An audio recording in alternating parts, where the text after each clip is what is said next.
Okay, we're going to take a look at the practice exam that's on the syllabus at the very end, and we'll give you some strategy.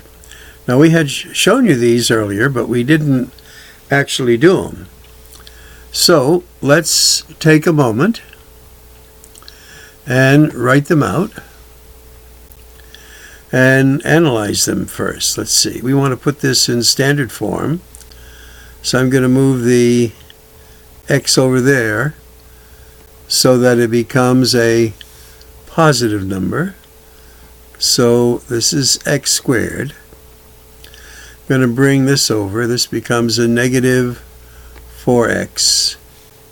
And this is on this side, a negative 21.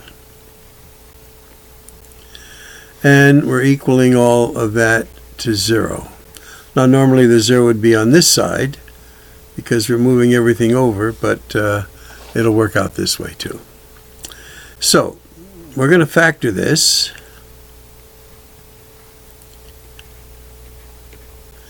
And let's see what you can get for factors here. Well, this is going to be an x there and an x there. And 21 is 7 and 3. We want a difference of 4. We want the 4 to be negative, so this is a negative. This is a positive.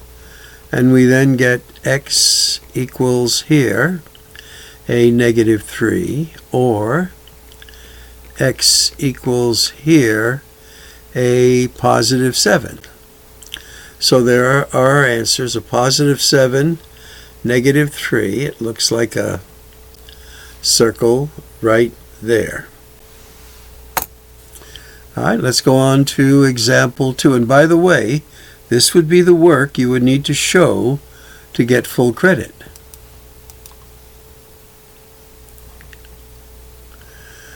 All right, let's take a look at this one.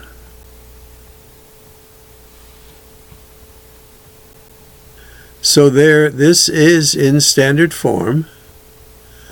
We've put our two sets of parentheses. There's nothing can be taken out of each term.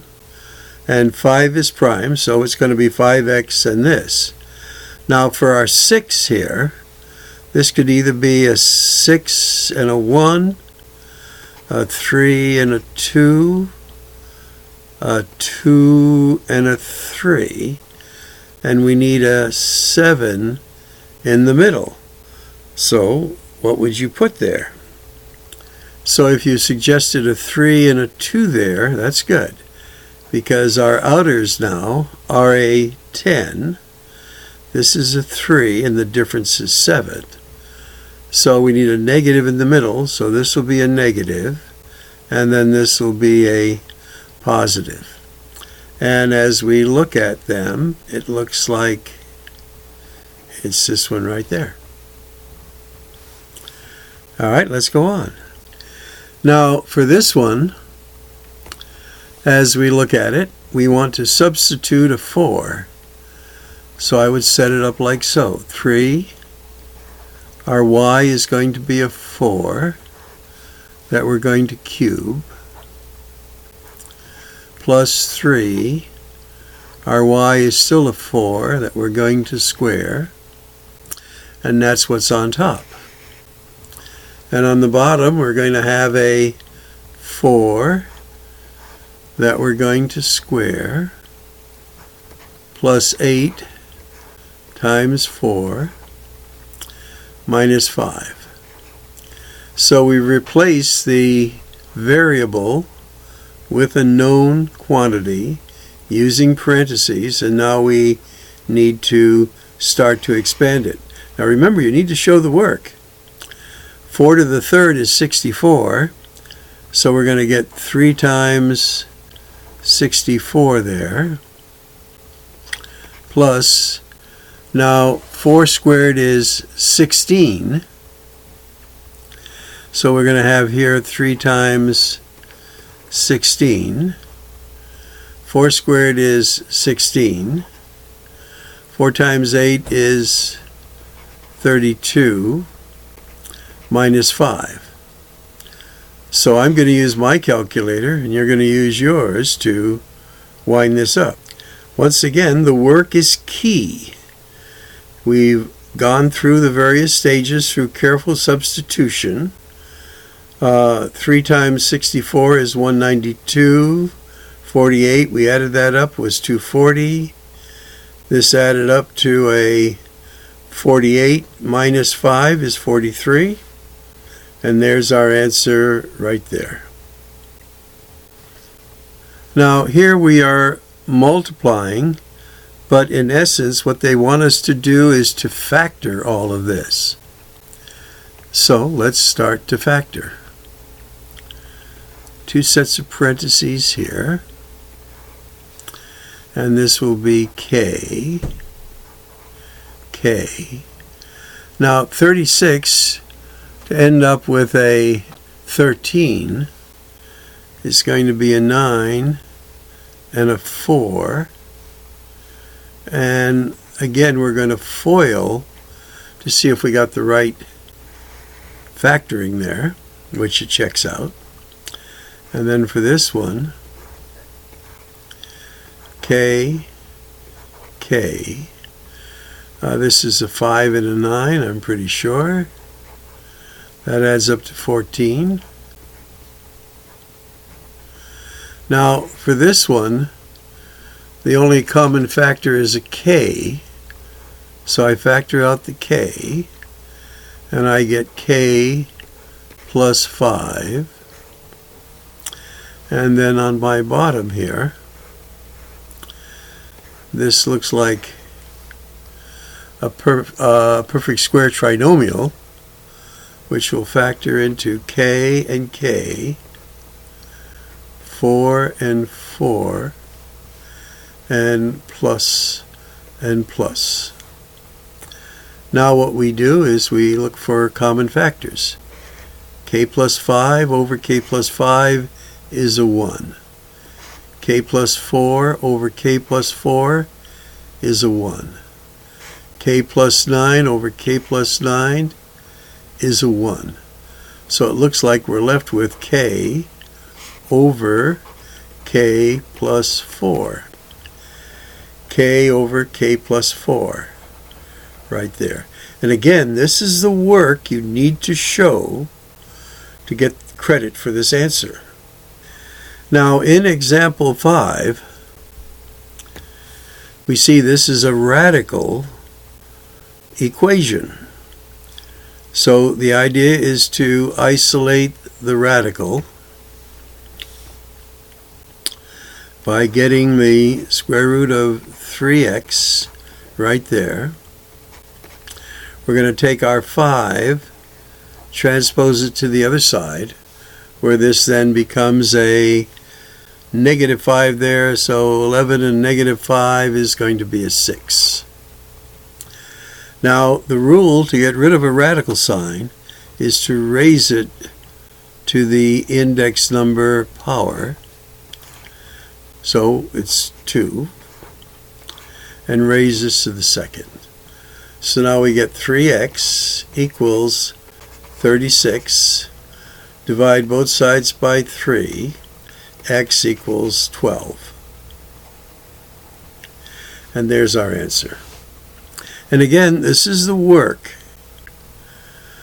Notice I haven't destroyed my original example. One of the things you want to keep in mind.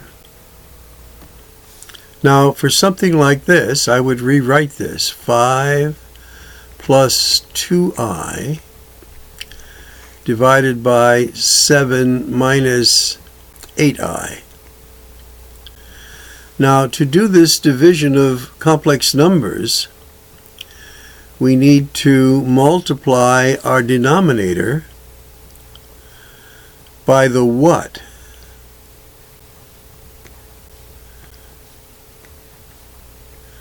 And the answer is conjugate of this, which is 7 plus 8i. 7 plus 8i. Now, what is this here? This is a 1. We're allowed to multiply anything by 1. But in so doing, we'll do our denominator first. This is the difference of perfect squares. Well, would become that, and this is the conjugates, so it becomes the difference of perfect squares. 7 times 7, 49. A negative 8i times a positive 8i is a negative 64i squared. But what did we say I squared was? A negative 1. So this is going to become a positive here. So we can take away the I squared there now. And that'll be our denominator, which I believe will probably end up being 113. Yes. So now we have to FOIL this. This will be a 35. Now my outers is going to be a positive 40i. Our inners a positive 14i, and then our last will be a positive 16. Got carried away there a little bit. 16i squared. But what did we say I squared was? A negative 1. So this is going to end up being a negative 16. So now we're going to subtract 16 from 35, and that gives us a positive 19. 40i plus 14i is 54i, and remember we have to write it in the standard form of complex numbers, a plus bi. So there's our a term, and there's our b term with our I. And that's this one. And again, this is the work you need to show to get your answer. Now, for this one, it's a quadratic equation in standard form. There's no term that I can take out of it. So, what do? Well, we could use the quadratic formula. X equals negative b plus or minus the square root of b squared minus 4ac all over 2a. And our a is 1. Our b is a negative 14. And our c is 53. But I also like doing completing the square. So I think you know how to do this one. Let's do one completing the square. So again, you can show, doesn't say specifically what you can use here. So there's our x squared minus 14 x. I'm going to take my c term to the other side, which is a negative 53 now. And I'm going to complete the square. So my x goes there. Half of this is a negative 7. Now I still need my c term here. That's going to be, squaring this is plus 49. And to keep this in equation, I have to put the 49 there as well. So now I factor this, which I've anticipated. I get this as a binomial square, and this is going to be a negative 4. So now I take the square root of this side, and I just get the radicand. X minus 7 equals plus or minus the square root of negative 4. Well, we know the square root of negative 4 is 2i. So this is going to be plus or minus 2i, and then I transpose the negative 7 over, and this becomes a positive 7. So that's what I end up with. I'll take this away now. X equals this. Now notice they give you one of these that looks like that. If you chose this one, that's wrong. This is the answer. But if you had all of this, if you chose the wrong answer, but all of this, either the quadratic formula or the completing the square, you're going to get partial credit. Keep that in mind. All right, let's go on. Now, on this one, again, you need to read it carefully. You see it's a quadratic equation, and our value for s is the distance thrown here, or the ball travels, and that's 235. So we transpose that to the other side, and I get this equation that's equal to 0. Now I actually have a calculator where I can put these values in and get the answer. But if you don't have that and you just have a regular calculator, again, this doesn't factor. You're going to use the quadratic formula for, instead of x, it'll be for t. But there's your a term, there's your b term, and there's your c term. So again, this is part of the work. Putting it into the quadratic formula is part of the work. And you're going to square this. This is negative times a negative, so this all becomes a plus. You add that together. You take the square root of that. Then subtract 32 from it. And then you're going to divide it by 32. And this is what you get. Now notice I didn't include the negative because I don't want negative time. I want positive time. And this is what I got as an answer. But notice this is not there. So if you round this to 1 decimal place, you look at the second decimal place. If this is 5 or more, you're going to add 1 here. That makes this a 0 and this a 3. So your answer is 3 seconds. And there's the work to support your answer. All right, let's continue.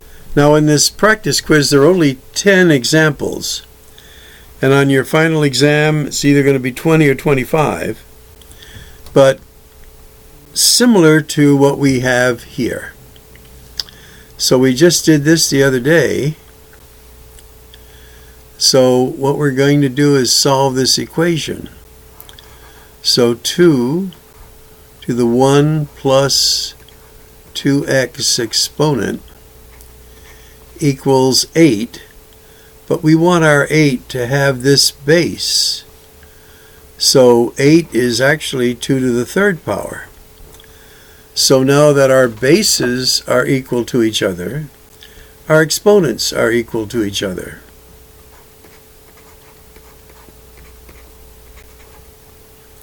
So we transpose that. That becomes 2x equals 2, x equals 1. And there's our answer. So again, knowing the technique of solving these make it rather easy. Let's go on to our last one.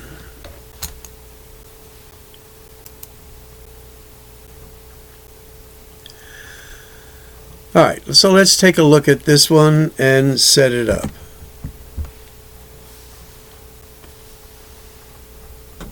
So step 1 is to put it in a simplified log form. And then what we said is useful for this is to convert it from log form into its exponential form. So what's our base? Our base is 4. Our exponent is what? 1. And this is our answer.